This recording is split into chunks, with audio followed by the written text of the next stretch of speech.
नमो तस्सा भगवतो अरहतो सम्मा सम्बुद्धस्सा नमो तस्सा भगवतो अरहतो सम्मा सम्बुद्धस्सा नमो तस्सा भगवतो अरहतो सम्मा सम्बुद्धस्सा इति पिसो भगवारहं सम्मा सम्बुद्धो विद्याचरण संपन्नो सुगतो लोकविदु अनुत्तरो पुरिसदम्म सारथि सत्ता देव मनुष्याणां बुद्धो भगवाति नमो तस्स सम्मा सम्बुद्धस्स स्वाख्यातो भगवता धम्मो संदिटीको अकालिको एहिपस्सिको अपनायको पच्छत्तं वेदितव्यो विन्नुहीति नमो तस्स नियानिकस्स धम्मस्स सुपटिपन्नो भगवतो सावक संगो उजुपटिपन्नो भगवतो सावक संगो न्यायपटिपन्नो भगवतो सावक संगो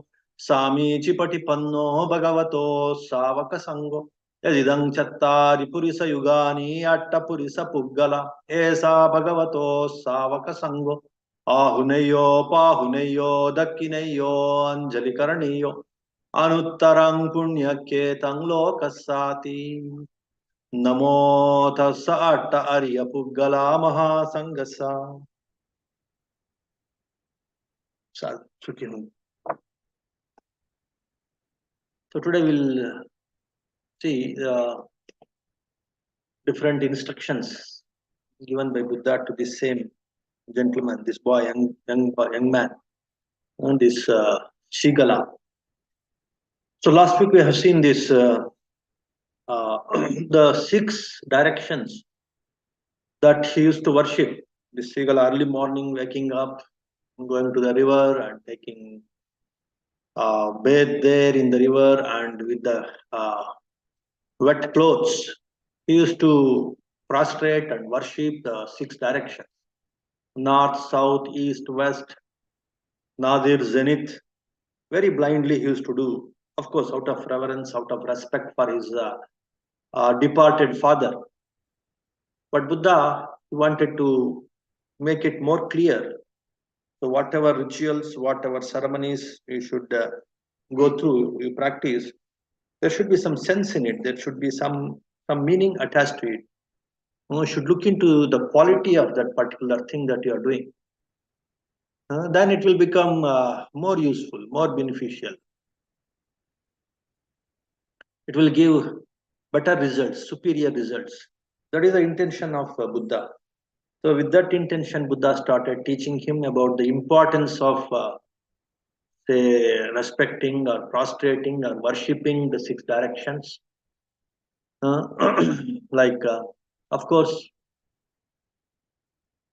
the protecting beings, they may protect you in those different directions, the divine beings. But in addition to that, if you have some other intention, some other superior intention of say how you have to deal with different kinds of people, day-to-day life, you have to come across different kinds of people, like parents, like friends, wife or husband, or your teachers, your servants, your religious people.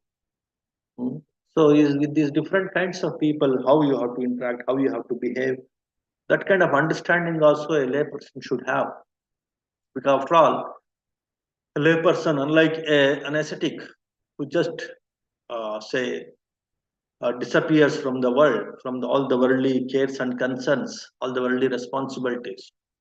So for him, there's nothing like the different ways and means to interact with different kinds of people. But for a householder, a layperson, he should have that, of course, that metta, that loving kindness, that compassion. All these Brahma Viharas one should have. Actually, the very expression of Brahma Viharas is the behavior, how you behave with different kinds of people. So that's what Buddha is teaching to this layperson, this Sigala. So last week, so these 6 directions, they represent 6 kinds of people that you have to interact, that you have to say, you have to develop a kind of transaction and interaction and communication every day, and how you have to behave with them. What are your duties to them, and what are their duties to you? So those things Buddha he taught him. And today we will see what are the 6 kinds of evils that you have to keep away. Again, when you are worshipping these 6 directions, so what are the 6 kinds of nice things and good things that you have to perform towards your relatives and friends and the kinds of people that you interact? That is one thing. The second aspect is what are the 6 kinds of evil things that you should remember, and you should recall that when you are worshipping the 6 directions. So that's also instructed by Buddha. Hmm? And of course, another 8 very standard principles that one should avoid.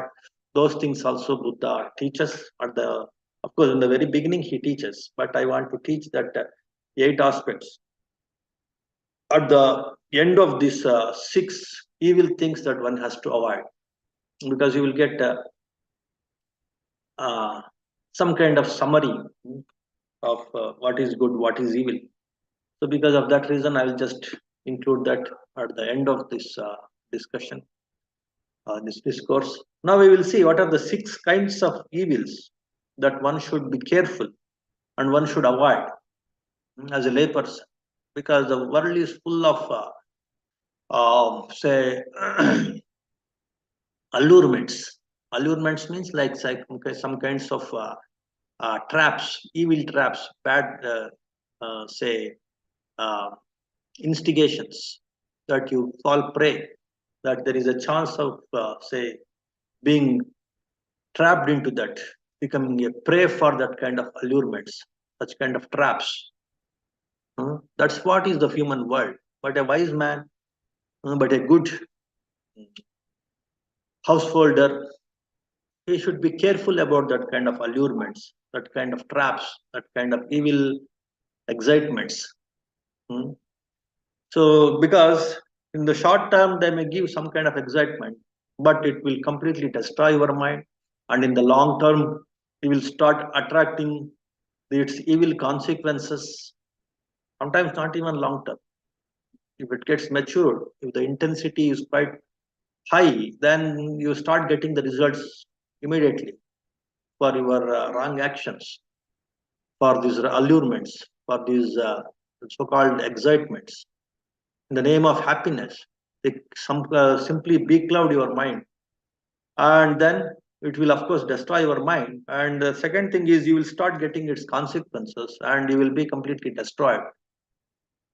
You can't progress in the life. You will be completely ruined by those evil actions or that evil addictions, evil allurements.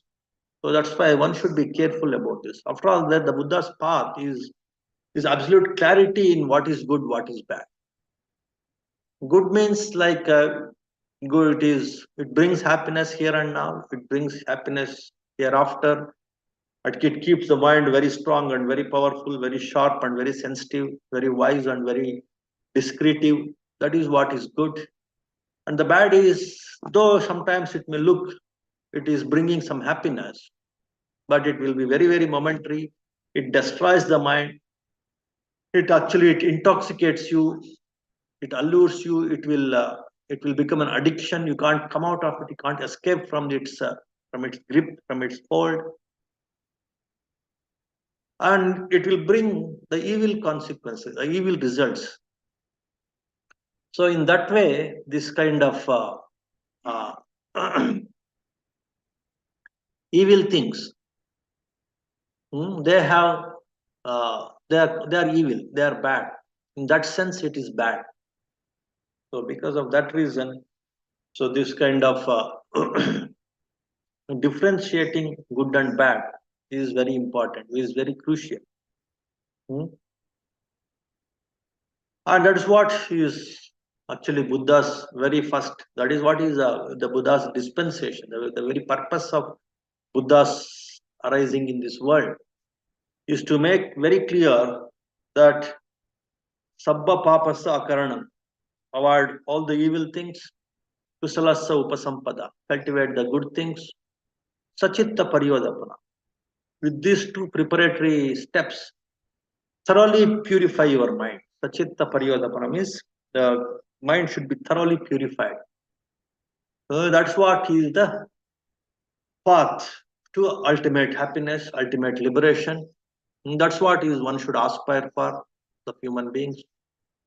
So to actually to trigger this, the human basic aspiration, again in this human world, the Buddhas arise. So the summary of these things only are told in this discourse also. This Sigalovada Sutta or this Sigalaka Sutta, the Buddha, he insists on this three-step training so that one can completely purify his mind and one can be completely liberated, even though he is a layperson. It is not just only for the renunciates who give up their family life, householders' life, who become ascetics. But for them, it may be a little faster. They can achieve this Sabba Papa Sakarana, they can keep away the evil things very quickly, and they can cultivate the good things very quickly, and they can thoroughly purify the mind very quickly. That may be possible. But for the householder also, it is highly possible, though it may take some time. But if there is some accumulated punya merits, even for a householder, he can take up these three training steps quite, say, quickly, and then he can also liberate his mind. So, the same thing Buddha is explaining that is suitable for that lay person, that Sigalaka, at that situation, at that juncture, at that, when he was worshipping the six directions. I'm just taking that very six directions as a reference.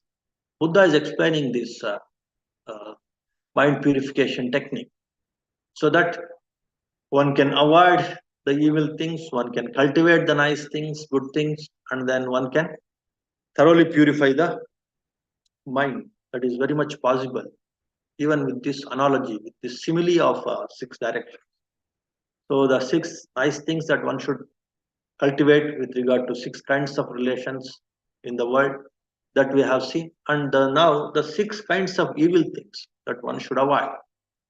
That also we will see. So what are the six evil things that one should avoid? So the first one is addiction to strong drink and sloth producing drugs, intoxicants, strong drinks like your alcoholic drinks. Nowadays there are some other drinks also, some kind of intoxicating drugs, different substances, like say your like this nicotine based substances or this alcohol based substances, different kinds of intoxicants. Of course, from the ancient days it is there, now also it is there.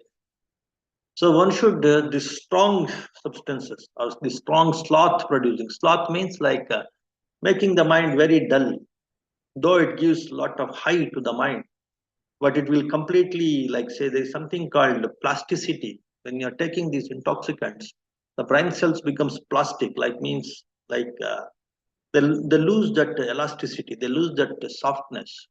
Whenever you want to make your mind soft, whenever you want to focus, whenever you want to come out of some kind of high, the mind gets start craving for that same high again and again, and you get trapped, you become addicted to that, and your mind can't go to other things, it can't calm down also, it can't take up the different responsibilities, it can't be flexible.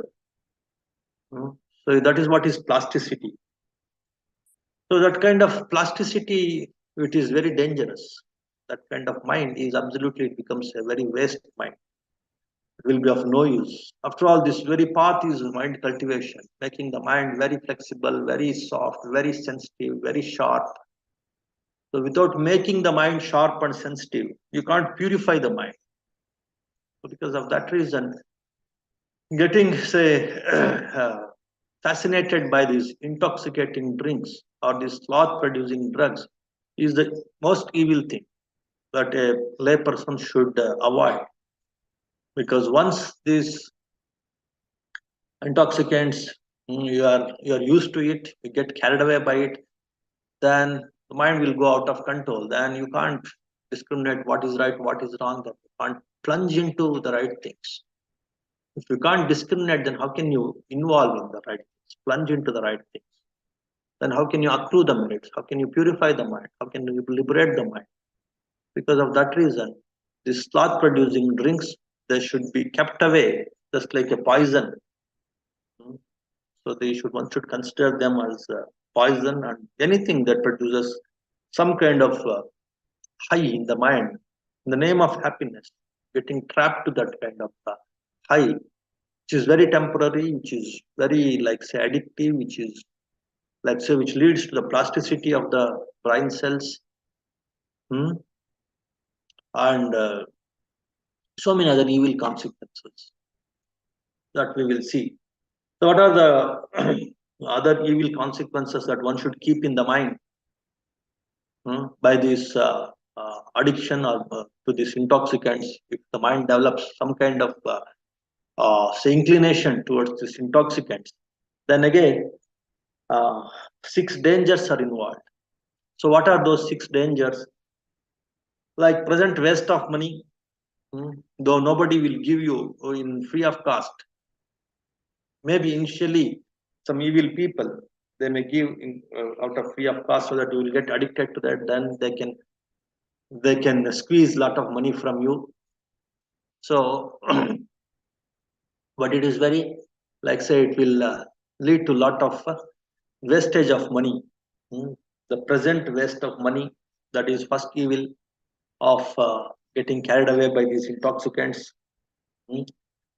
Increased quarreling, the mind, when it loses its control, then even small things will enrage, will trigger such kind of minds. So they involve in quarreling. So increased quarreling is the other consequence of this addiction to intoxicants. Losing money is one consequence, one danger, and then liability to sickness. You would have heard how it affects the liver, how it affects your other systems. This intoxication, these intoxicants, so many systems will be affected. You are liable to different kinds of diseases and sicknesses.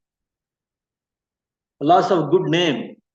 So if the people will brand you as a alcoholic, so you will lose your name. Once one of the masters, he was telling how the king of Burma, he became the president after it became independent, but he was addicted to this alcohol, this intoxicants. But in one very important program of all leaders, great leaders, so this person, uh, he was, like, say, very much intoxicated with this alcohol, and he started vomiting, and it became a mess, and it has affected the entire uh, relations of Burma with other countries. And so many people, they started laughing. What kind of king, what kind of president he is. So it is a bad name for the entire country, not only for him, but all people.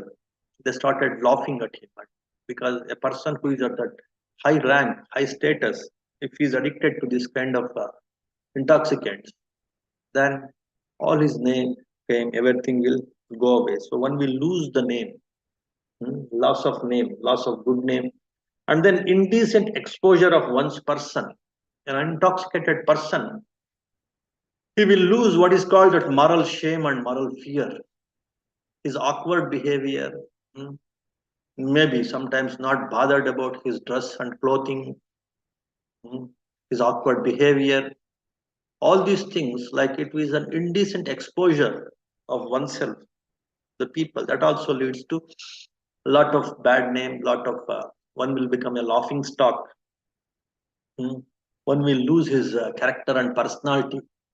That is another danger in being addicted to this kind of intoxicants, and weakening of the intellect. That is very, very important. The intellect becomes very dull, mm, and you can't say trust such kind of a weak intellect person. Anytime he can break any shila, any precept. There is one more incident happened in this belt, this Tibetan and Nepal belt. One monk was practicing these five precepts, and when he started traveling to India via this Nepal, and actually he was practicing all the five precepts: not to kill, not to steal, not to indulge in sexual misconduct, not to lie, not to take intoxicants. But he was actually seduced by one or allured by one person. So first four precepts he could stick on to the four precepts. No, I don't kill any animal. So I don't steal, I don't lie, I don't indulge in sexual misconduct. But somehow he was allured by this one lady to take some drinks, some intoxicants. After taking the drinks, then his mind, his intellect completely gone. He completely lost. What is he? What are his precepts? What is good? What is bad? Then he killed one animal, one cow. He asked that lady to prepare some by lying the owner of that animal. He killed that animal. Then again, first he stole that animal. Then he lied that owner, and then he killed that animal. Then after taking these intoxicants, he indulged in sexual misconduct also. So then he is completely ruined. Hmm. So, because after taking intoxicants, one can completely say uh, break all these five precepts, all the remaining four precepts. Because the intellect gone means everything gone. Your actions completely, you lose control on your actions. The complete discretion of what is good, what is bad, what is precept, what is moral precept, why it should not be broken. All that sense it will go away, and we will indulge in all this kind of breaking of all kinds of precepts. So that's what happened. There are so many things how people are ruined by taking the intoxicants that we can see it in day-to-day life also. That's what Buddha says. Like one should not, one should keep away this evil of taking these sloth-inducing drugs, which will destroy one's intellect, one's discretion. So that is the six dangers in being addicted to these intoxicants or in taking these strong drinks and these sloth-inducing drugs. In that way, he instructs this young man, this Shigala. Then the second evil thing that one should avoid, which leads to wasting of one's substance. This taking intoxicants also, it leads to wasting of one's substance. Substance means not only your materialistic substance, even your intellectual substance. As a human being, you carry a lot of say substance, lot of values. All those things, how it will be destroyed. So by keeping away from this addiction to intoxicants, you can protect your substance. And then the second thing that leads to like dissipating your substance, wasting your substance is your the second evil thing that you should avoid is haunting the streets at unfitting times. This is one more thing. Nowadays, people are very much say obsessed with this late night parties and going here and there. And even nowadays, people are addicted to this traveling also, traveling to different places, countries, regions, uh, and especially late night. Buddha is talking about haunting the streets during the night, late evenings or late nights. That is one way of dissipating one's wealth. For a householder, that is very bad.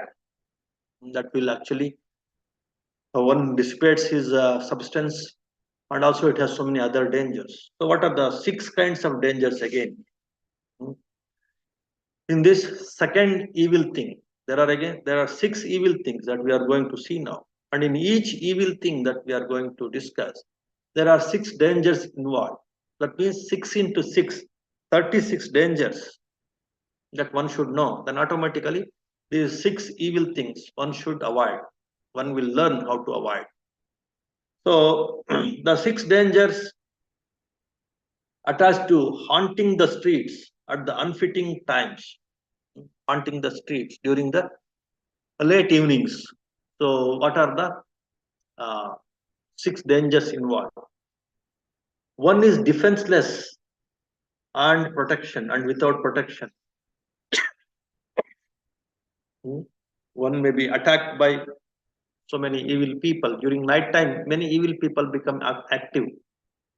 So whether thieves or gundas or these drunkards, and different kinds of people, they will be active, and you will become defenseless when you roam here and there during these late evenings. Then these people, you are prone to the attacks by these people, by this kind of people. That's why you will become defenseless, and you will not be having proper protection during these late evenings. That's why you should not haunt the streets during these late hours. And not only he, his family members also, his wife, his children, they also become defenseless. When you are roaming during night time, then in the house, your children and your wife and your family members also, they become defenseless, and there is a prone, and they are also prone to this kind of attack, this kind of say say injury or harm from this kind of evil people. Then and so is one's property, not only your family members, even your property. Some thieves, some robbers, they may rob all your property, they may harm your property. Some people may destroy your property. So in that way, for you, for your family members, for your property, there will be no protection. It leads to the defenselessness. If you roam, if you're addicted to this kind of roaming the streets, leaving your house during the night time, late evenings, so that is the danger. Then the next problem is, one is suspected of crimes. Even the government and the police, they may suspect you. If some crime happens, then because you are there, you are roaming during the night time or evening time, because most of the crimes will happen during the night time only. And when you are roaming, and when people come to know that you are used to this kind of roaming in the night time, then the people and the police and the government, they will suspect you, and you are prone to that kind of suspicion. One is suspected of crimes. So that is one more danger involved in this second evil that one should avoid. That is haunting in the night times, haunting the streets during the night time. And false reports are pinned on one. And again, of course, like say your suspicion, it may not be very strong, or it may accumulate because you are used to this. Slowly it may accumulate, and that false reports may spread to far and wide because of your habituation to this roaming in the night time. That false reports may be pinned on. Then and one encounters all sorts of unpleasantness. In the night time only, a lot of unpleasant things also will happen. Either some kind of quarreling or evil way of say handling communication, transactions among the people, between the people, all that kind of evil things, all that kind of unpleasantness you will see, and you will go through that kind of unpleasantness. You will become a party involved in that kind of unpleasantness. So that's why, so haunting the streets during the evening times, late evening times, night times, is not a nice thing. Of course, it is an evil thing that one should avoid. That's what is the instruction given by Buddha to this young man, Shigala. Hmm? When you are worshipping these 6 directions, you keep these 6 points also in your mind, just like you have to keep the 6 points of how to communicate or interact with different kinds of people. These 6 evil things also you remember, and you avoid these 6 evil things also when you are worshipping the 6 directions. So that is the second thing that Buddha instructed, not to haunt the streets or roam in the streets during the evening times, during the late evening times, night times. Then the next one is uh,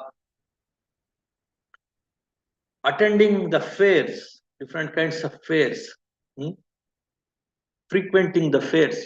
Fairs means like some, like say during those days it is fairs, but now there are so many things, like anything that the entertaining things, like even the movies, uh, or traveling to different places, or anything, anywhere you will get some kind of entertainment parties, late night parties, uh, late night movies, all these things. These are, we can call them as the present day, the fairs, the entertaining, uh, say, uh, say situations, wherever it is like entertaining you, or if it is during the night time, especially, not only night time, even the daytime also.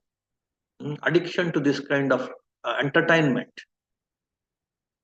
too much addiction to this kind of entertainment is again a danger for a layperson. Even traveling, as I told you, people are addicted to traveling nowadays.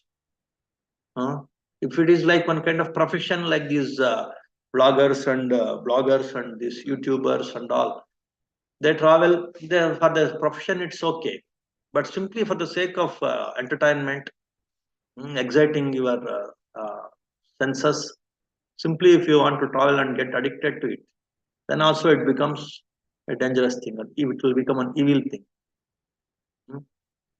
Because the mind will be completely like always entertainment seeking, always looks for entertainment.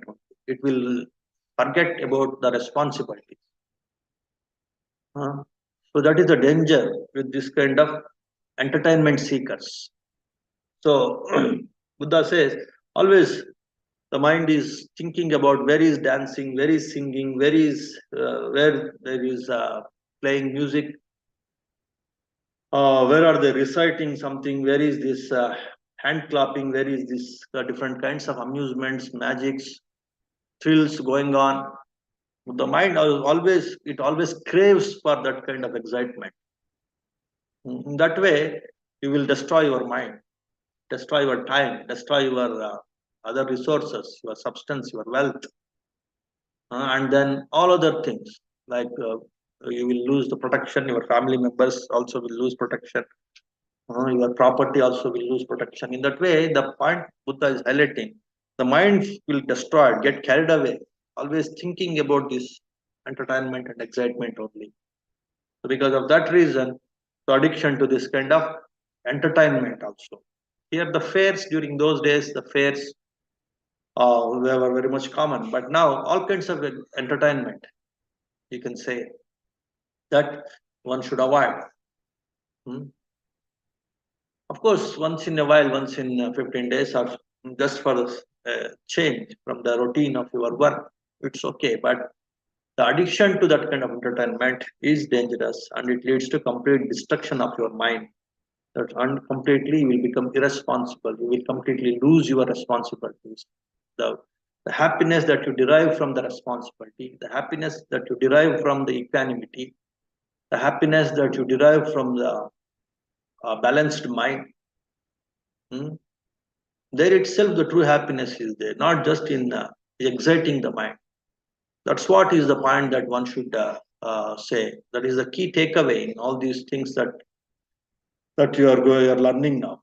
the different evil things that you have to avoid means all these evil things simply they give some temporary excitement, whether it is intoxicants, whether it is this entertainment, whether it is hunting during the night times. It's all for the temporary excitement the mind is craving. It is not looking at the true happiness, that is a balanced mind, a calm mind, a composed mind, an equanimous mind. From there, the happiness comes. That wisdom goes. That wisdom has gone. That's why you are getting carried away in this kind of temporary excitement. So if you start avoiding this kind of temporary excitements, then slowly, slowly that wisdom will develop in the mind. What wisdom? There is superior happiness in calming the mind itself, in balancing the mind itself, in keeping the mind at equanimity. And that will be achieved with the responsibility. Equanimity of the mind can be achieved by taking responsibility, by having this discipline, by knowing this what to do and what not to do, by this discretion.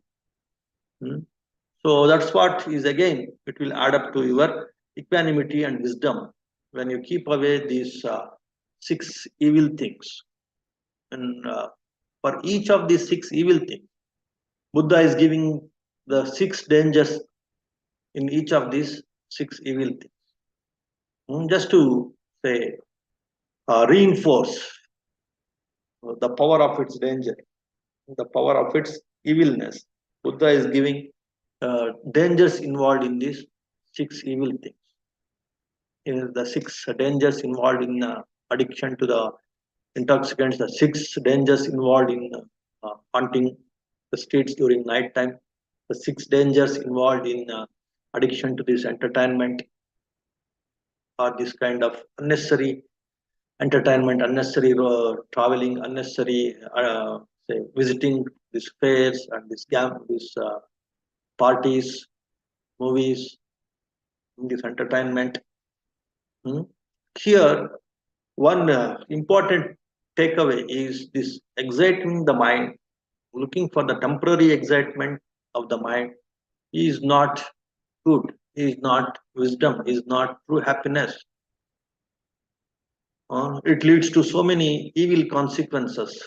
That clarity one should have. Then understanding these words of Buddha becomes easy, and following these instructions also becomes easy. And again, the fourth evil thing that one should avoid is being addicted to gambling. These different kinds of gambling nowadays, these video games, this gambling. Uh, there are so many other games people get addicted to. Even this some fighting games or this some kind of some people even get addicted to some kind of the so-called famous sports also. But any addiction to this kind of sports and games, especially this gambling, which is of no use, is not even beneficial at in any way. That again is one kind of evil thing that one should avoid. Why one should avoid this evil thing? How it is evil? What are the different dangers involved in this gambling? There are six dangers attached to this gambling. The winner makes enemies. If you win in gambling, then all the losers will become your enemies, and all the people who are related to these losers, and they also become your enemies. So that's why in gambling, actually, a winner is actually a biggest loser because he will invite a lot of enmity from so many people. So then the loser bewails his loss. The loser, of course, he has to always worry or bewail, or he has to cry and weep, and he has to suffer from the loss that he goes through in this gambling. And if you're a loser, then that always that kind of worry will be there, that kind of repentance, that kind of bewailment is there in your mind. One wastes one's present wealth, of course, the wealth will be lost in gambling. One's word is not trusted in the assemblies. Yeah, this is one more thing. Nobody will trust a gambler. For that matter, anybody who is who is like addicted to any kind of intoxication, any kind of addiction, such a person is not trustworthy. Nobody will trust the words of such a person, especially in the in assemblies. Nobody will trust a gambler. Nobody will trust his words. Uh, One's word is not trusted in the assemblies. One is despised by one's friends and companions. Those there may be some evil friends, they may try to woo you, a gambler, but you will lose all the friends sooner or later. Definitely, you will lose all the good friends, and you will lose all the friends sooner or later. And one is not in demand for marriage. Nobody will seek alliance with him or with his family members, with his children, with his brothers or sisters. So that is the bad reputation of a gambler. Uh, because a gambler cannot afford to maintain a wife, because family means a responsibility. If you are addicted to gambling, then nobody will trust that he will afford, he will take care of his wife. So that is the a problem with a gambler. So in that way, the trustworthiness from all angles, he will going to lose. So that is what is the danger involved in this evil of addiction to gambling. Then the next evil that one should avoid, that Buddha is talking about, is uh, yeah, being careful about the company. There are six kinds of bad company. One should avoid the bad company of these six types. So, what are the six kinds of bad company that one should avoid? So, the Buddha is talking about six kinds of bad company. So, the company of a gambler, of course, should avoid the company of the gamblers. However good they may appear. Many gamblers, they may appear very good sometimes, but if he's a gambler, then without any doubt, without any ambiguity, one should avoid such gamblers. However good they may be, however they may look as if they are very good, but you should avoid such gamblers. Any glutton, glutton means like one who is like very much addicted to eating, like lot of his greedy eater. Mm. So he is a glutton. One should avoid the company of such gluttons also, and drunkards also, addicted to drinking, alcohol drinks, avoiding such people, however good they may be. If he is a drunkard, it is not a wise thing to develop friendship with such people, keeping company of such people. Any cheat, the person who is uh, expert in cheating and lying, one should avoid such company. Any tricksters, trickster, again, of course, it is one kind of cheating only, but it's very tricky kind of cheating. Like it's not like very visible. A cheat may be visible, very visible of his cheating, but a trickster may not be visible, but he is cheating. So one should avoid the company of such kind of tricksters also. And any bully, any friend who is like always bullying you, always like trying to dominate you, trying to like say control you as a friend. As of course, as a teachers, as parents, sometimes people may uh, like say give instruction, try to. Of course, that also one should be at moderate level. So such kind of bullying, such kind of say domineering, that is also out of ego, out of compassion. That is one thing. Out of ego, if some people are domineering the name of friendship, then better to avoid such people, such friends. So in that way, so one should avoid these six kinds of people as friends. That is a bad company. And again, about the friends, Buddha gives lot of explanation. Who are the right friends, good friends? Uh, how to differentiate a good friend from a bad friend. So maybe some other time we can see about this very uh, friendship only, about the different kinds of friends only. So now these 6 kinds of friends one should avoid. That is a bad company. So that is one more danger that one should look into when he is worshipping the 6 directions. One should recollect these kinds of 6 kinds of bad company, and one should reinforce oneself with the instruction of avoiding these 6 kinds of bad friends. Then the last one is very, very important. So a layperson should keep away the evil of habitual idleness. So what is this habitual idleness? This, like, say, uh, what you call this laziness and idleness, this procrastination. So if you're addicted to this kind of procrastination and laziness and idleness, then it is very dangerous. It is one of the very, very powerful evils that will destroy you. Now, what is the nature of this idleness? Again, at from six indications of idleness, one should be aware. What are the 6 indications of idleness? There are these 6 dangers or indications attached to idleness. Thinking it is too cold, postponing your work, thinking that it is too cold. Now it is too cold, let me not do this now, let me do it later. That way, if your mind is addicted to that kind of postponing the things, becoming idle, becoming lazy because of the coldness, because of the cold weather, and then that you should be careful, that you should be watchful about your own mind's reaction.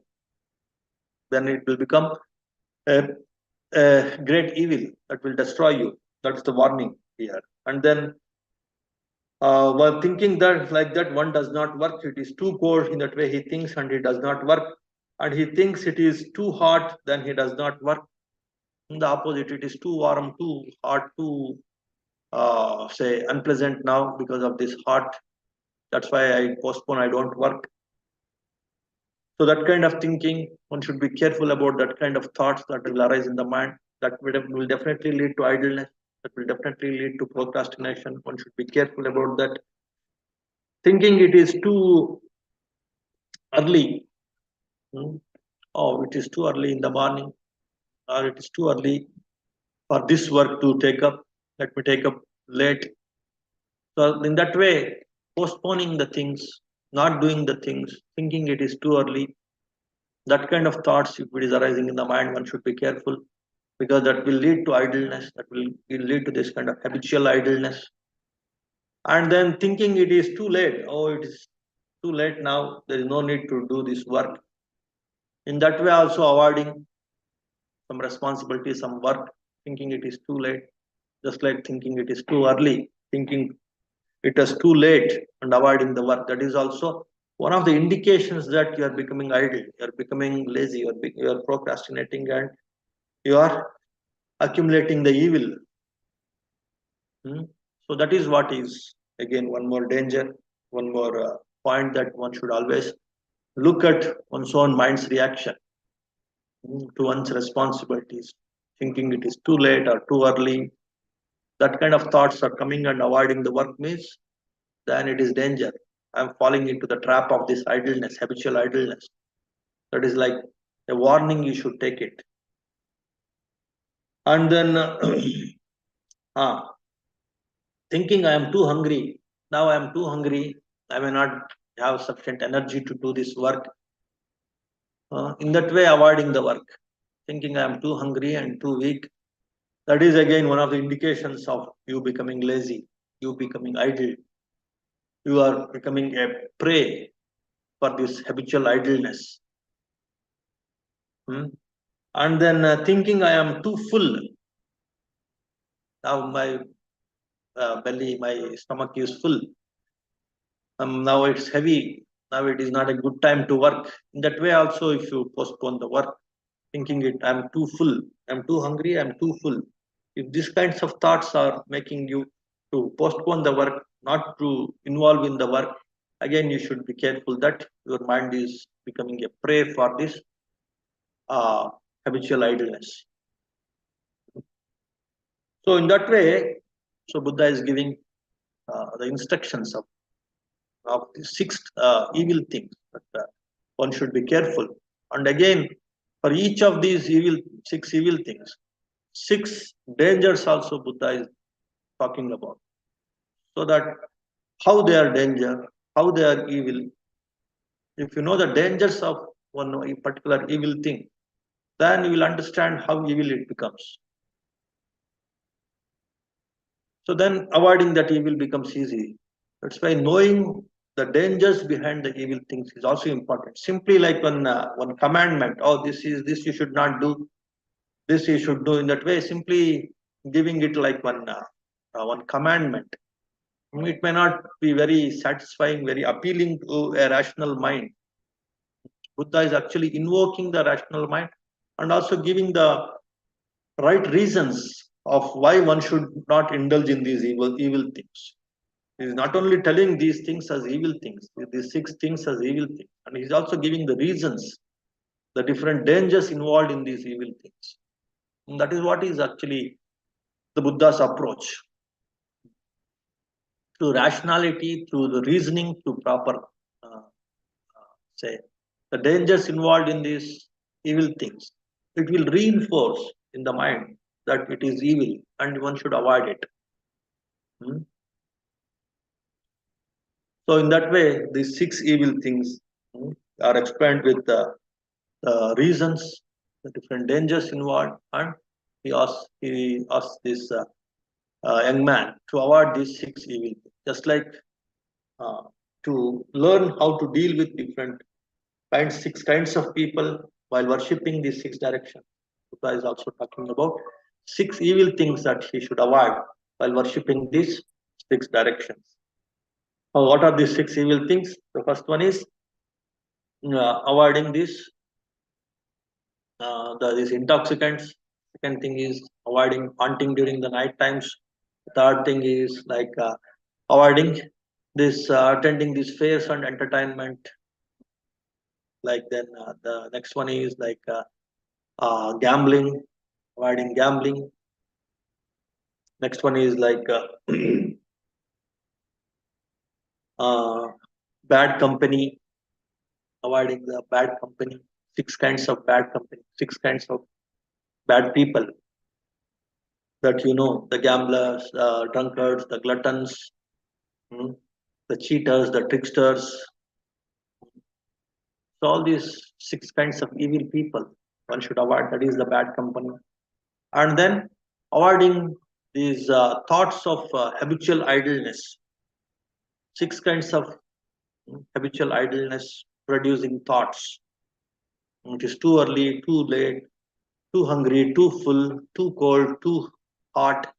These kinds of thoughts are arising in the mind. Because of that, you are avoiding your work, you are not doing your work. Then you should be careful that these six kinds of thoughts are very dangerous. It will make me habitually an ideal person and it will destroy me. So that kind of awareness also you should have. Because of that, you should come out of this habitual idleness also. So these are the six evil things that one should avoid with the proper reasoning. Buddha has explained to uh, this young man, Shigala. So in that way, Buddha again summarizes, like say, six so nice things are the good things, good instructions that you should remember while worshipping. The six directions are the six evil things that you should avoid while worshipping the six directions. So that how we can summarize this, and of course again, it was explained by Buddha. Like, see, practice these four precepts sincerely. What are the four precepts? And this not to kill, not to steal, not to lie, not to indulge in sexual misconduct. These four things always you should remember and practice this. And of course, taking intoxicants is very much explained in the different evil things that one should avoid. So these avoid killing, avoid stealing, avoid lying, avoid sexual misconduct. This is very much, very clearly, very authoritatively explained. There is no need to have a second thought about this. Many people, they sometimes they think, oh, sometimes we may have to kill, oh, sometimes we may have to cheat or lie or steal or maybe sometimes sexual misconduct. In that way, some people they may have their own say some kind of doubt about this, or sometimes we can break this also. Some people may think, but no. Sometimes if you're breaking means it is because of your weakness only. That kind of humbleness also, that kind of understanding also you should have. Not because of your wisdom you are breaking these things. Because of your weakness, because of your ignorance only you are breaking. Because of your unskillfulness only you are breaking. A skillful person, a wise person, a person with absolute clarity, he will not break uh, these precepts. Killing one should avoid, stealing one should avoid, lying one should avoid, sexual misconduct one should avoid. There is no need to defend them at any cost. In the name of my country, I want to kill. In the name of my religion, in the name of my caste or creed or region or language, name of my, for the sake of my family, for so many reasons, people try to defend their killing instinct, their killing behavior. But a skillful person, if he progresses, if he matures, then slowly, slowly he will understand how skillfully one can avoid killing. Sometimes if some kind of killing and harming happens from your side, then don't try to defend it. Something unskillful happened from my side. One should have that humbleness of accepting that it is because of my unskillfulness only I had to involve in this killing. I had to involve in this misconduct. I had to involve in this lying. If I were more skillful, I would have avoided this. That kind of humbleness, if you have, then you will progress in this Shila. You will become more skillful, you will become more wise. I've seen many people try to defend some of these immoral things, thinking it is required because this is the need of the hour. In that way, they try to defend it. So, but very categorically, it is told by all wise people, all Buddhas, or all the wise people who followed Buddha, like the Arahants or great masters. Like in no way one should defend this feeling because of your unskillfulness only. Sometimes these things may happen, but one should be say humble enough. One should be say uh, fair enough, smart enough to accept it is because of my own unskillfulness. I had to indulge in this. Then next time you will become more skillful in avoiding that. So in that way, the lay people should know. Many times one has to break this, but you should be smart enough. You should be humble enough to accept it as your own weakness. Then you will progress. So that is about the four aspects that Buddha talks about that one should avoid: killing, stealing, lying, and sexual misconduct. Okay. Then the next four things that Buddha is asking again, these lay people, this layman, and of course for all the lay people, he is explaining through this young man, via this young man, Srigalaka, what he is saying: don't involve in any actions rooted in greed, hatred, folly, and fear. Greed and hatred, folly, and fear. Don't involve in any action which are rooted in this. That means here again you see the mind-centeredness teachings of Buddha. As I used to tell you always, this approach is mind-centered approach. That is what is the right view that you should keep in your mind all the time. So it is to handle my own mind. All the good things I practice, it is to purify my own mind. All the bad things I avoid, again, it is to purify my own mind. Uh,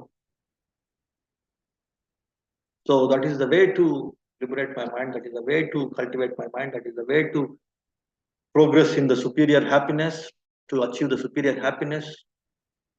So that is what is the mind-centered approach. That is the right view. And whatever I do, I get back. That consciousness also you should have. Cause and effect consciousness. Hmm? Simply, actually, so all these four things you should not keep in your mind while performing the actions. What are the four things? The greed, attachment and greed, hatred or resentment. With some resentment, with some hatred towards a person, towards a region, towards a society, towards a community. Hmm? Keeping that in the mind, if you perform some actions, then it is not the right way. Hmm? Then fear and folly. Folly means ignorance. Out of fear also one should not involve in some actions. Out of folly, out of ignorance also one should not involve in some actions. So bring in the wisdom of this this giving and giving up, because all these things, greed, hatred, delusion, or this folly or ignorance and fear, all they are rooted in actually the attachment, craving only. Craving and ignorance lead to all these different kinds of defilements like greed, hatred, fear, and all these things. And to overpower or to substitute this or to mitigate this attachment or craving, one should have this knowledge of Four Noble Truths. That is, the giving and giving up is the way to substitute craving, and that is the way to come out of suffering. That knowledge is also right view. In that way, these four aspects of right view.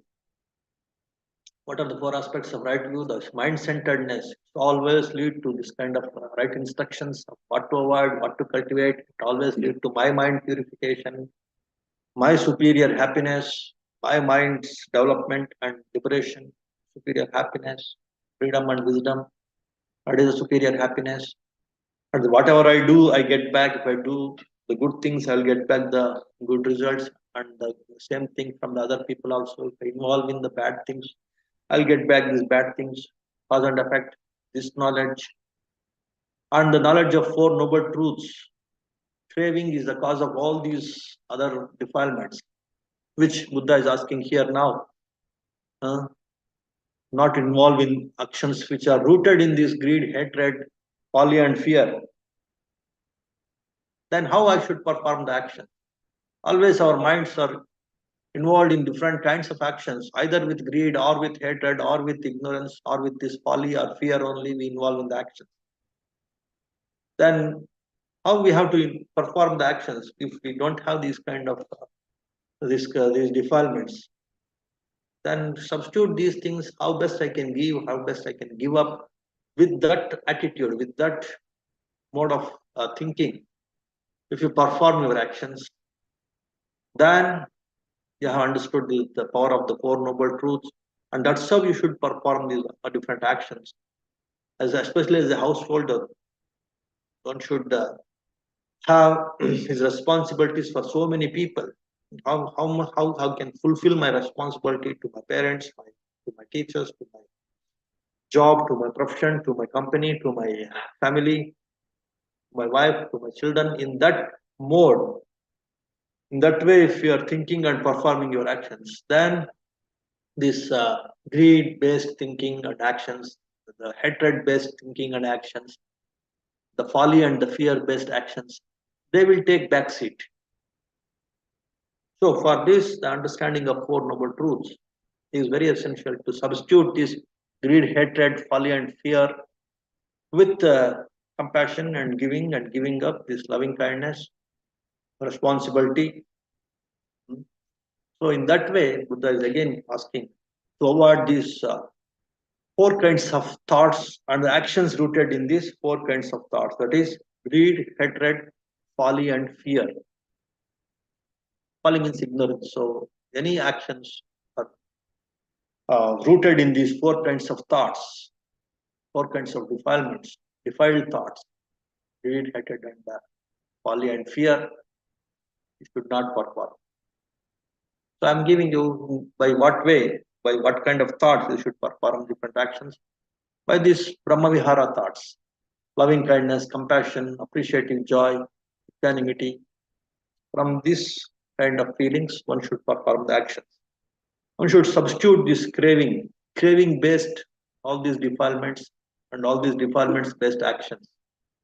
Greed, hatred, folly, and fear based actions. We should substitute them by this uh, thoughts of loving kindness, thoughts of compassion, thoughts of appreciative joy, thoughts of equanimity, where this giving is the superior thought here. It has substituted the craving thought. So this knowledge of Four Noble Truths also will help you how to substitute these evil thoughts, these bad thoughts with the good thoughts. Craving can be substituted by giving.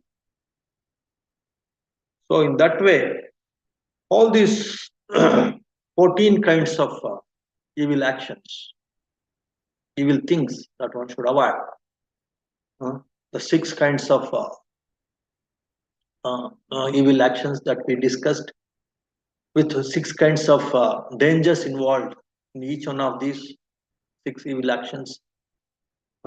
This taking intoxicants, hunting during night times, gambling or entertaining things, these melas and fairs involved, attending those things often, and then having bad company and habitual idling. These are the 6 things.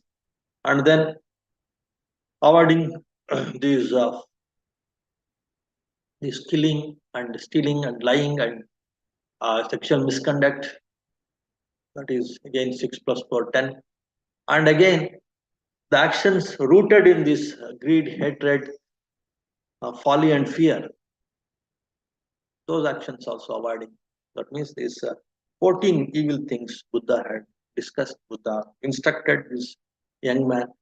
So when you are worshipping these different 6 directions, you keep these things in the mind.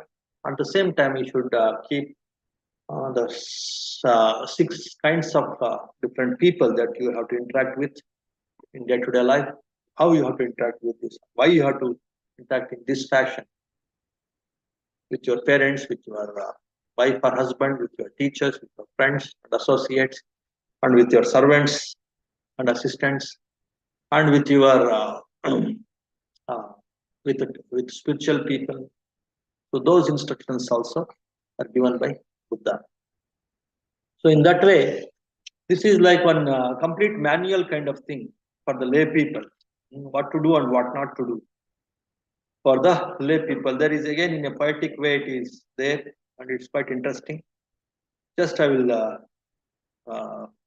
read these things.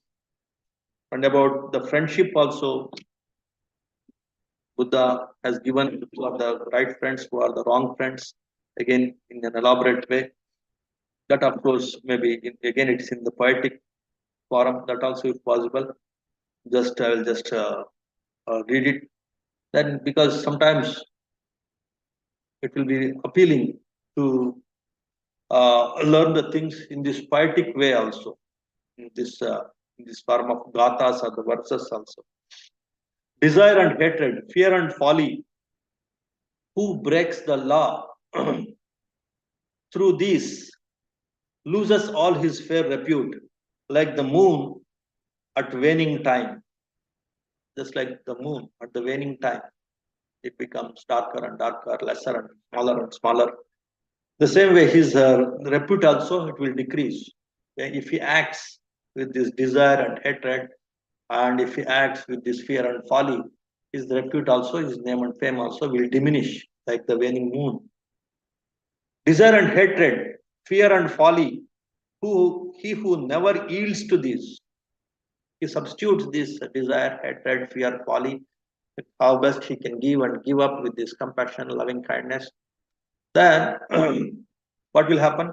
He grows in goodness and repute, like the moon at waxing time. At the waxing time, the waxing moon always it becomes brighter and brighter. The same way his goodness and repute also, his reputation also will grow if he acts with this giving instinct, not with this craving instinct. The giving instinct, if a man performs his duties, then automatically he will grow like a waxing moon. That's what Buddha gives in this poetic in the form of gathas also. Huh? And again, some are drinking mates and some profess their friendship to your face. But those who are your friends in need, they alone are the friends indeed. Some people, they just give the lip service, they simply praise you at your face. They are all not good friends.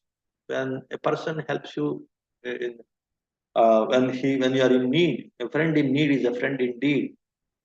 That's what Buddha is talking about the friends here.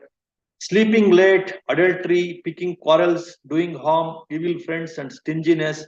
These six things destroy a man. He who goes with wicked friends and spends his time in wicked deeds in this world and the next as well, that man will come to suffer woe. So you see the power of association. If you have the bad association, bad company, not only now, even hereafter and in the subsequent lives also, it will haunt you, it will have an impact on your life, the quality of your life. You will suffer like anything, now and later also. Dicing, wenching, drinking too, dancing, singing, daylight sleep, untimely prowling, evil friends, and stinginess destroy a man. All these things, dicing is like gambling, dancing, singing, and addiction to drinking, hmm, evil friends, and stinginess. Even stinginess also. One should be quite liberal. Then only he will become more responsible, more skillful in working, more involvement in the working is possible if you are not stingy, if you are liberal. If you are stingy, then automatically other evil things will follow. Stinginess leads to all kinds of idleness, all kinds of evil thoughts. So that's why one should not be stingy also. That's what the instruction given by Buddha to lay people. He plays with dice and drinks strong drink and goes with others well-loved wives. He takes the lower, baser course and fading away like waning moon. The drunkard, broke and destitute, ever thirsting as he drinks, like stone in water, sinks in debt, soon bereft of all his kin. He will lose all his kith and kin. He who spends his days in sleep and makes the night his waking time, drinking during, sleeping during daytime and being awake and roaming here and there during night time, ever drunk and lecherous, cannot keep a decent home. Too cold, too hot, too late, they cry. Thus, pushing all their work aside, they procrastinate all the work because of these different reasons. They have their own reasons. Till every chance they might have had of doing good has slipped away. By this kind of excuses, they slip away from all the good opportunities. Hmm? So when there is a right opportunity for you to involve in some good actions, good things, meritorious things, then simply giving your own excuses, it is too late or too early. Somebody was telling me about this course. I'm so much interested, but I'm not yet ready for this. It is too early for me for this course to take. Oh, all this is like this kind of habitual idleness. This leads to this kind of habitual idleness. The good things have slipped away. You will lose that opportunity, and again to get that opportunity is very difficult. When you are really interested in something, looking for this kind of very silly excuses is hopelessness, is idleness, is weakness of the mind. But he who reckons cold and heat as less than straws, and like a man undertakes a task in hand, his joy will never grow the less. An enthusiastic person, an industrious person, you see, some people say this Buddha's approach is one idle approach. It is a non-action approach. No, there is a lot of industriousness when there is right thing to do. Then how to plunge into that right thing with lot of enthusiasm, zeal. That is also highlighted. There are so many right things one has to perform in the life. There are so many wrong things one has to avoid. That is true. At the same time, there are so many right things to do in the life. So once you are very clear that they are right things, by performing, indulging in these right things, you will get a lot of merits, lot of meritorious things, lot of say mind purification will happen. So in that way, if you realize and if you plunge into those things, then there will be definitely a lot of enthusiasm, lot of industriousness is involved, a lot of this laziness, arising thoughts like this: too cold, too late, too hot, too early. All these things, laziness-inducing thoughts, they will go away from the mind. You will definitely become more and more industrious, more and more responsible, more and more creative, more and more leaderly. So in that way, there are so many things which are action oriented. It's not just some kind of inaction, not to do this, not to do that. No, there's so many things that to do this, to do that. That is also very much there in Buddha's teachings. So in that way, Buddha is actually motivating these lay people to avoid a few things and to involve or plunge in a few right things. The friend who seeks what he can get, the friend who talks but empty words, the friend who merely flatters you, the friend who is a fellow wastrel. These are four really foes in the guise of friends. Simply always seeks something from you. He will not really help you. And he simply talks some empty words, some unnecessary things only he talks, and simply flatters you, pries you at your face unnecessarily. And he is a fellow wastrel, a waste fellow. So such kind of friends one should avoid. The wise man, recognizing this, should hold himself aloof from them. One should be careful about such people, and one should avoid such people, keep himself away from such people, as from some path of panic fear, as if there is some danger with them. So with that, as some poison, should avoid such kind of friends. In that way, he instructs about what are the good friends and bad friends also. The friend who is a helper and the friend in times both good and bad. You see, the friend sometimes he becomes bad also. A good friend, when you are doing bad, he will become bad with you. The friend who shows the way that's right. The friend who is full of sympathy. These four kinds of friends the wise should know at their true worth, and he should cherish them with care, just like a mother with her dearest child. If you can see these qualities in a friend, who is a helper, who is at times he is both good and bad. If you are indulged in bad things, he will become bad at you. He will try to correct you, who is quite sympathetic at you, who will try to correct your mistakes. And you should protect such kind of friendship. Just like a mother protects her dearest child, you should try to protect that kind of friendship. The wise man, trained and disciplined, shines out like a beacon fire. He gathers wealth just as the bee gathers honey, and it grows like an anthill higher yet. With wealth so gained, the layman can devote it to his people's good. Again, you see, for the layperson, Buddha again highlights his responsibility is to work for the wealth. In so many religious approaches, people actually they say,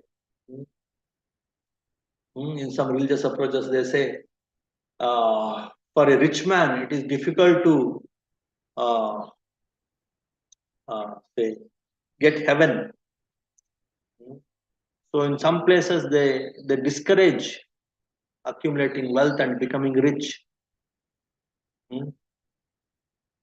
It may be easy to go through the head of a needle. A camel, it may be easy for a camel to go through the head of a needle, but for a rich man, it is difficult to get a heaven. It is difficult to get heaven for a rich man. It may be easy for the camel to go through the head of a needle.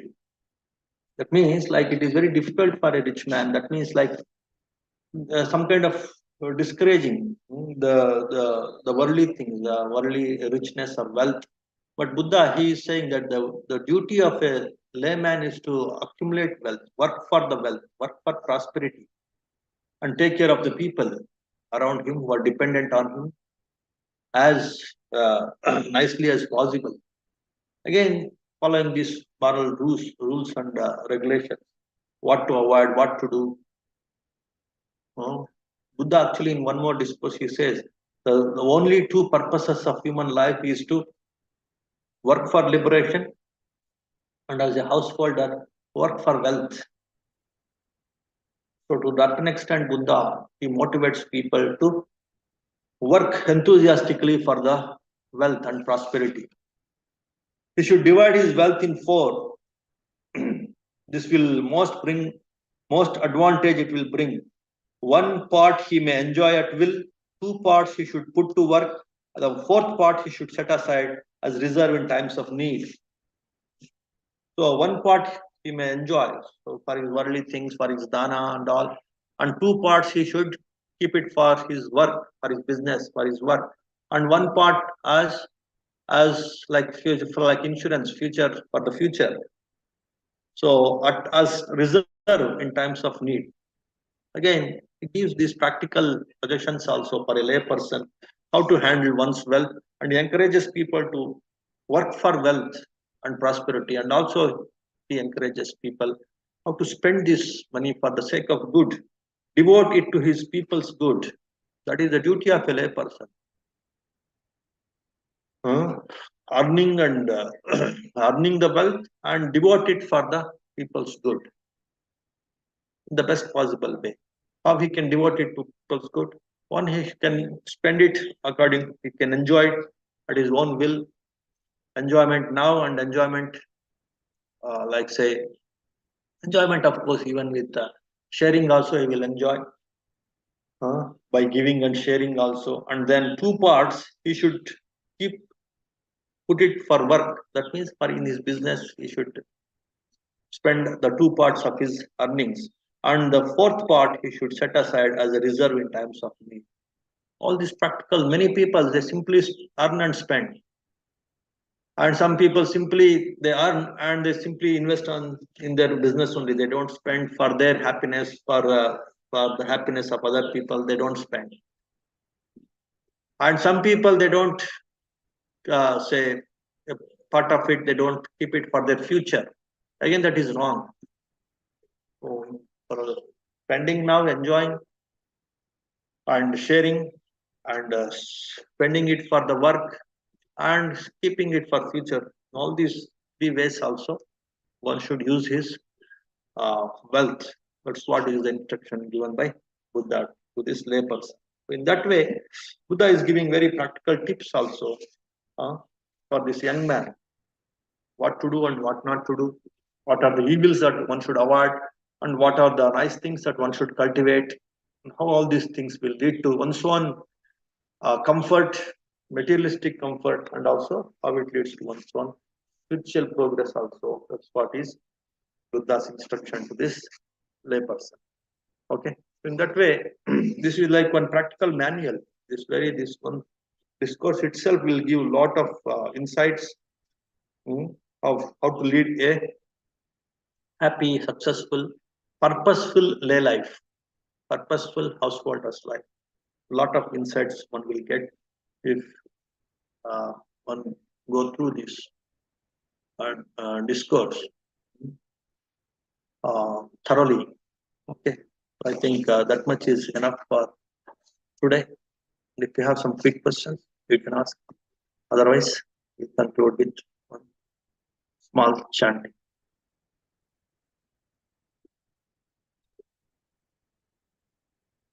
नमो तस्सा भगवतो अर्हतो सम्मा सम्बुद्धस्सा भवतु सर्वमंगलं रक्षन्तु सर्वदेवता सर्वबुद्धानुभावेन सर्वधम्मानुभावेन सर्वसंघानुभावेन सदा स्वस्ति भवन्तु ते सुखी भवेयं निद्रुपो अहं निच्चा अहं विया इदा चा मे सुखी होन्तु मज्जता च तवेदिनो इमामि गम्मन्ते धम्मे सत्ता होन्तु सुखी सदा ततो परञ्चारज्येषु चक्रवालेषु जन्तनो Sadhu, sadhu, sadhu. Sukhi hontu, mangal.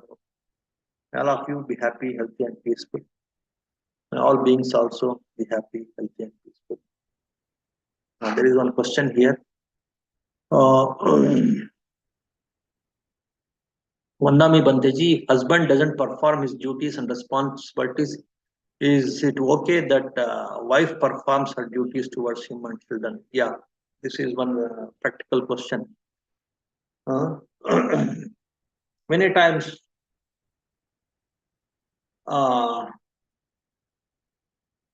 many people, they have this kind of complaint also sometimes. Sometimes it may be true also. But here, according to this discourse, so one should see, expect a few things from a few of these relations, these relatives, like husband, wife, parents, children. But many times, whatever we expect, we don't get it. Again, it is based on so many factors, like our own punya, like their intelligence, their understanding about them, our own merits of getting the right husband, right wife, right parents, right children. Yeah, so many factors will contribute to get that right people around us in our family or in our office or in our business. But we can't fix other people, whoever it may be, even our own child, our own dearest child. There is no hard and fast rule that he should always listen to us or he should always follow his duty as a child. Because there are so many things which contribute to his mind and his responsibilities. But one should try to teach it in different skillful ways, whether it is child or husband or wife or parents, friend or boss or employee, or it may be. One should try to teach all those things. Not only this, so this question holds good in so many other relations also. Not only the husband performing his duties to the wife or wife performing the duties to her husband.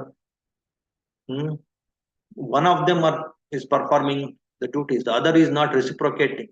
Then what I should do? That's what is the question. Here the example is husband and wife. The same thing holds good with boss and employee, or employee and boss, parents and children and the parents. You can just extend this to all other kinds of relation. As I told you, so yes, so I should look for some skillful means to make him understand, to make her understand their responsibilities, their duties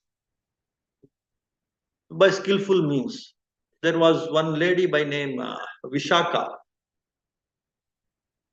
She made her all her family members to become good people, wise people. She indirectly, she taught them or she helped them to learn their duties towards the family, towards the religion, towards the Dhamma, what is good, what is bad. He taught her father-in-law actually very skillfully. When some monks came for, say, for alms round, so his father-in-law, her father-in-law, he became like, he was so arrogant and he just asked the monks to get lost from that place. And then this young daughter-in-law, this lady Vishaka, she tells, my father-in-law is eating some stale food. So you please go. So tomorrow, so I will give. He's eating his stale food. In that very word, he became very angry. This father-in-law. What are you talking about? Then she says that you are, because of your previous good deeds, you got all this prosperity and wealth, and because of your previous good things you're enjoying, but you are not performing the good things now and you're not accumulating the punya now by doing the duties of offering to these spiritual people. So that's why I told you that you are eating the stale food. That means the previous food. You are not preparing some food now. So in that way, that is my intention. In that way, he also understood that.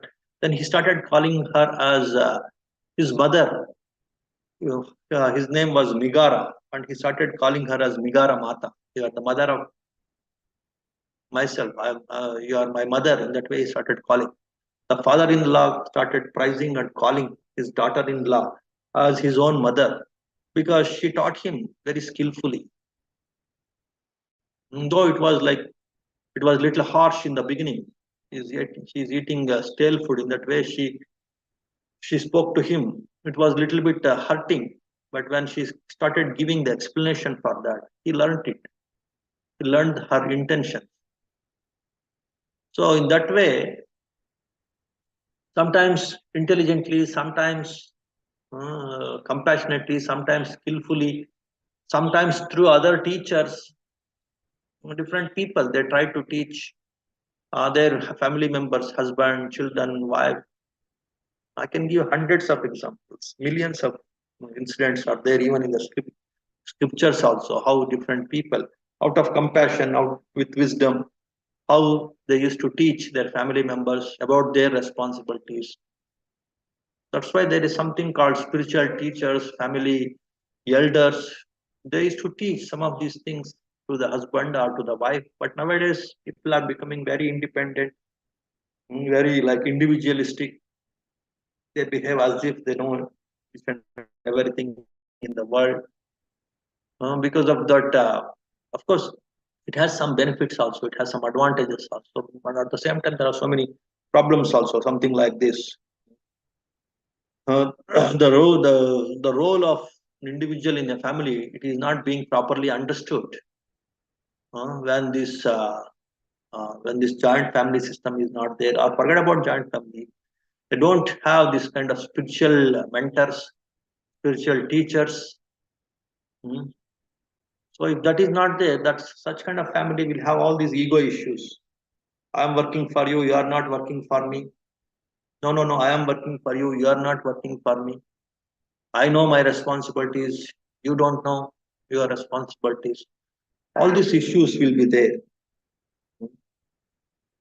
So in that way, there are 2 points. One is whatever say responsibilities or the duties done by other people, whether it is satisfactory or not okay, or okay, whatever it may be, one should learn to do their responsibilities skillfully with dedication, whether it is husband or wife or parent or children.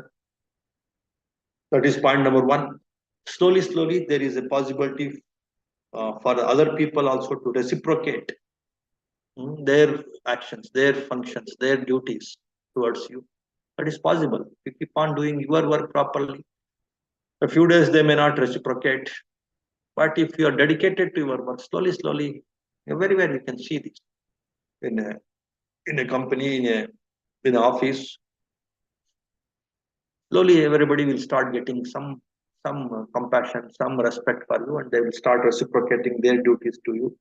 That is one point. Second point is skillfully you should try to teach them, not with some proudness, not with some arrogance. I am doing, you should do. In that way, if you say, then they may hate you more. But with some skillful means, with whom they can listen, who can tell them. If I tell, they may not listen.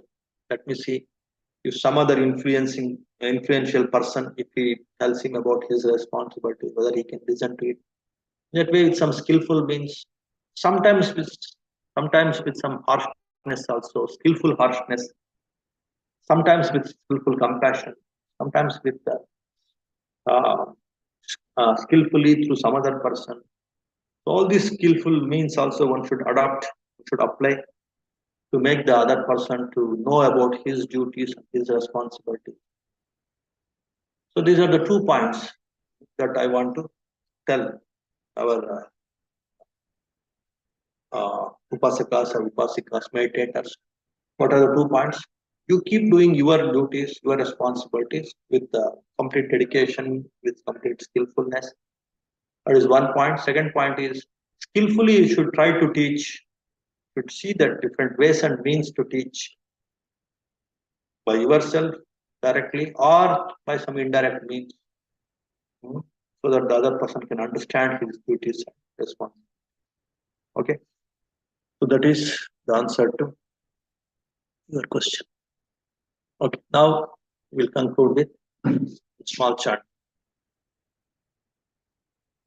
Chanting is over. So now may all of you be happy, healthy, and peaceful. May all beings also be happy, healthy, and peaceful. Sukhi Huntu Mangal.